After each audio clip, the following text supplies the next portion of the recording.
ಏನೋ ಕನ್ನಡ ಸಿನಿಮಾ ರಂಗದಲ್ಲಿ ಮತ್ತೊಂದು ದುರಂತ ಆಗಿರೋದು ಅಂತಂದರೆ ಹೇಳ್ಬೋದು. ಹೌದು, ನಟಿ ಆರ್ತಿ ಅವರು ಇದೀಗ ನಿಧನರಾಗಿರುವಂಥದ್ದು. ಆಸ್ಪತ್ರೆಯಲ್ಲಿ ಸತತವಾಗಿ ಒಂದು ತಿಂಗಳಿಂದ ಕೂಡ ಸಾವು ಬದುಕಿನ ಹೋರಾಟವನ್ನು ಮಾಡಿ ಕೊನೆಯೂ ಕೂಡ ಚಿಕಿತ್ಸೆ ಫಲಕಾರಿಯಾಗಿದೆ. ಕೊನೆ ಉಳಿದಿರುವಂಥದ್ದು. ಹಾಗೆ ನಟಿ ಆರ್ತಿ ಯಾರು ಅತಿ ಚಿಕ್ಕ ವಯಸ್ಸಿನಲ್ಲಿ ಸಾವನ್ನಪ್ಪಿರುವಂಥ ನಟಿ ಯಾರು, ಇವರಿಗೆ ಸಂಪೂರ್ಣ ಮಾಹಿತಿಯನ್ನು ನಿಮಗೆ ಕೊಡೋದಕ್ಕೆ ಪ್ರಯತ್ನ ಪಡ್ತೀನಿ ಸ್ನೇಹಿತರೆ.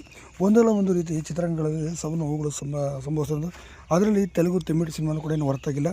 ಇದೇ ಸಂದರ್ಭದಲ್ಲಿ ಕನ್ನಡದಲ್ಲಿ 5ಕ್ಕೂ ಅಧಿಕ ಸಿನಿಮಾಗಳಲ್ಲಿ ಅಭಿನಯಿಸಿದಂಥ ಈ ನಟಿ ತೆಲುಗುನಲ್ಲಿ ಸುಮಾರು 40ಕ್ಕೂ ಅಧಿಕ ಸಿನಿಮಾಗಳಲ್ಲಿ ಕೂಡ ಇವರು ಅಭಿನಯ ಮಾಡಿದರು.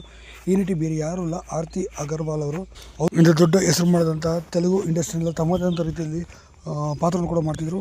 ಸದ್ಯ ಇವರು ಬೇರೆ ಸಮಸ್ಯೆಗಳಿಂದಾಗಿ ಮತ್ತು ಲಿವರ್ ಸಮಸ್ಯೆಯಿಂದಾಗಿ ಇವರು ಬಳಲ್ತಿದ್ರು ಅಂತ ಹೇಳಲಾಗುತ್ತೆ. ಇದೇ ಕಾರಣದಿಂದ ಕೊನೆಯ ಸುಳಿದಿದೆ. ಸದ್ಯ ಅವರಿಗೆ 37 ವರ್ಷ ವಯಸ್ಸಾಗಿತ್ತು. ನೋಡೋಕ್ಕೆ ಕೂಡ ತುಂಬಾ ಹಾಟ್ ಮತ್ತು ಬೋಲ್ಡ್ ಆಗಿದ್ದಂತೆ ಇವರು ಸಿಕ್ಕಾಪಟ್ಟೆ ಹಾಟ್ ಮತ್ತು ಬೋಲ್ಡ್ ಪಾತ್ರಗಳಲ್ಲೂ ಕೂಡ ಯಾವುದೇ ಹಿಂಜರಿಕೆಯಲ್ಲಿ ಅಭಿನಯಿಸ್ತಿದ್ರು. ಹೀಗಾಗಿ ಇವರಿಗೆ ಭಾಳಷ್ಟು ಬೇಡಿಕೆ ಕೂಡ ಇತ್ತು ಅಂತ ಹೇಳ್ಬೋದು. ಇತ್ತೀಚೆಗೆ ಮದುವೆನೂ ಸಹ 2 ಮಕ್ಕಳು ಸಹ ಇದ್ದರು.